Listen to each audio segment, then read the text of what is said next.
ரொம்ப சிம்பிளாக இருக்கும்னு ஸ்டார்ட் பண்ண ஒரு கேக் தான் இது. இது வந்துட்டு 1.5 kg வெயிட் வர்ற மாதிரி ரெடி பண்ணி எடுத்தது.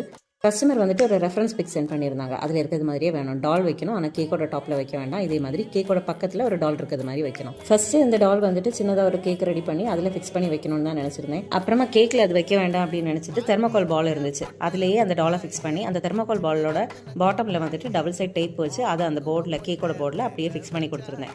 இந்த டாலோட ட்ரெஸ்ஸுக்கு வந்துட்டு அந்த டாப் போர்ஷனில் ஃபாண்டன் வச்சு ரெடி பண்ணி எடுத்திருந்தேன். பாட்டம் வந்துட்டு க்ரீம் வச்சு ஏதாச்சும் பண்ணலாம் அப்படின்னு பார்த்தேன், ஆனால் க்ரீம் வந்துட்டு அதில் ஸ்டிக் ஆகி நிற்கல. ஸோ அந்த பாட்டமையும் வந்துட்டு ஃபாண்டன்லேயே ரெடி பண்ணி எடுத்தேன். ஒரு ஸ்கர்ட் மாதிரி ரெடி பண்ணி அதில் ஃபிக்ஸ் பண்ணி கொடுத்துட்டேன். ரொம்ப சிம்பிளாக ஒரு 10 minutesல முடிச்சிடலாம் அப்படின்னு நினச்சி தான் ஸ்டார்ட் பண்ணது. அந்த டாலை ரெடி பண்ணுறதுக்கு மட்டுமே எனக்கு ஒரு 1 hourக்கு மேலே ஆயிடுச்சு. கேக்கில் வேறு எந்த ஒர்க்குமே இல்லை, ரொம்ப சிம்பிளாக தான் இருந்துச்சு. அவங்க பேபியோட ட்ரெஸ்ஸு சென்ட் பண்ண அதே கலரில் தான் கேக் ரெடி பண்ணி எடுத்திருக்கேன். அந்த ஃப்ராக் வந்துட்டு ப்ளூ கலரில் இருந்துச்சு, அதில் 2-3 கலர்ஸ் வந்து மிக்ஸ் ஆகி வந்துச்சு. நான் கேக்கையும் ப்ளூ கலரில் ஃபுல்லாக ரெடி பண்ணிவிட்டு அதில் கொஞ்சம் ஃபாக்ஸ் பால் எல்லாம் வச்சு கம்ப்ளீட் பண்ணிட்டேன்.